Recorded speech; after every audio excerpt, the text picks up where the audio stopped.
So when people learn about Darling Home, and when they learn that it's a home for medically fragile children, palliative end-of-life children, people will ask me, how can you work in this home? How can you see these kids?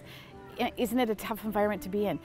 But the opposite is true. My gosh, I come here and I'm fed. And if these children are with us for 1 day or 1 hour or 2 weeks, they're gonna have the best time that they can in whatever amount of time they can. So from those therapies, from those smiles, even if a child is in bed, we bring therapies to the child. There is stimulation, there is a satisfaction and a joy. So this home is not a sad place to be. It's a camp is what I refer to it. And it's a camp-like atmosphere, and it's a camp-like attitude, and we're having fun every single day.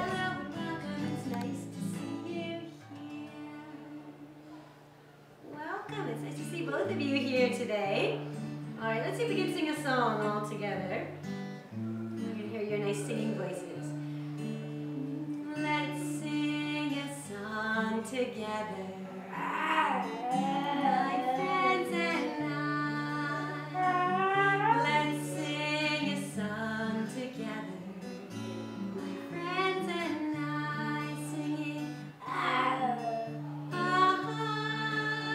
Our combination of programs is quite unique. The fact that we can provide care and support for a child from the moment that they're diagnosed through whatever kind of process that they need, whether or not that's short-term respite and a break for families or end-of-life care, we're able to provide support from the second that that child is diagnosed.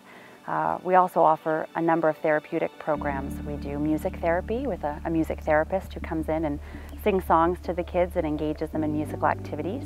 We do hydrotherapy, so we've got a hydrotherapy pool where children can go into the pool and we can do range of motion and relaxation exercises. We have a pet therapy program where miniature horses and dogs come up and interact with our kids. So while they're in our environment, they get to benefit from a number of enriching experiences and therapeutic programs that we feel helps them to thrive. So when we sit down and look at a charity, there are 4 things that we look at. First of all, we look at, is there a good leadership structure in place to make sure that the place is very well run?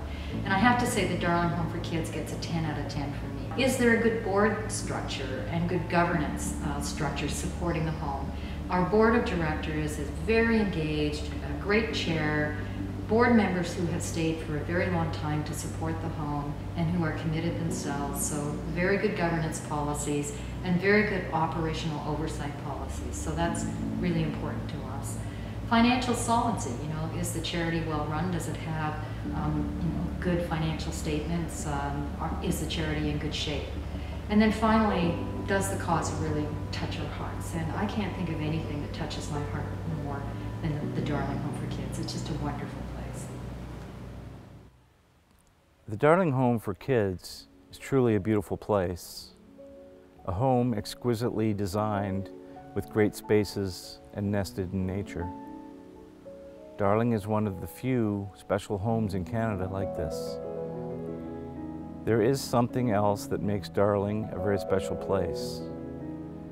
A secret ingredient. This mysterious ingredient has no material properties. It is a presence that holds everything together, but it's not wrought into, rather it flows through. We can build a beautiful building in the woods with all the technology to care well for the weak, but if we don't have love, then all we have is an institution. Love is like the wind, or perhaps like a breath. This mystery is not the product of good management. It can't be measured or dosed, but without it, there is only bricks and mortar. Love is the mystery that holds all things together, and Darling is overflowing.